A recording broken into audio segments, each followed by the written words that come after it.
যখনই নির্বাচন কমিশন নির্বাচনের দিনক্ষণ ঘোষণা করবে, স্বাভাবিকভাবে জাতি নির্বাচনের সে টানেলে প্রবেশ করবে এবং সেদিকে এগিয়ে যাবে।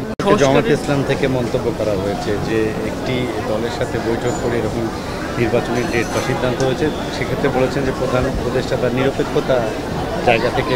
আমি তো আগেই বলেছি, এটা প্রত্যেকে তাদের মতামত দেওয়ার অধিকার আছে, দিতেই পারে।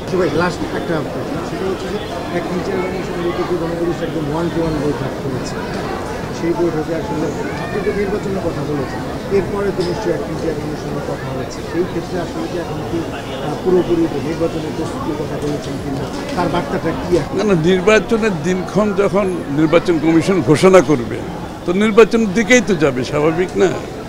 এবং সেটাই তো জাতির আজকে প্রত্যাশা, যে জাতি একটা নির্বাচনের দিকে দ্রুততম সময়ে গিয়ে আমরা গণতন্ত্রের উত্তরণ ঘটবে, দেশে গণতান্ত্রিক প্রক্রিয়া শুরু হবে, বাংলাদেশের মানুষ তার মালিকানা ফিরে পাবে।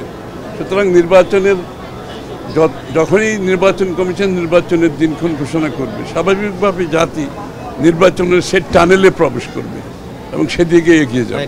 না, আমরা তো স্বাভাবিকভাবে প্রত্যাশা করবো, এটা তো বলার দরকার নেই, আলোচনার দরকার নেই। আপনি যখনই নির্বাচনের প্রক্রিয়া শুরু হবে তখনই সরকারের নিরপেক্ষতা, সরকারের যে সকলের প্রতি নিরপেক্ষ একটি আপনি কি বলে কেয়ারটেকার গভর্নমেন্টের কনসেপ্ট হলো একটা নিরপেক্ষ সরকার। সুতরাং সেই প্রত্যাশা তারা পূরণ করবে, আপনার নিশ্চয়ই সেটা বিষয়।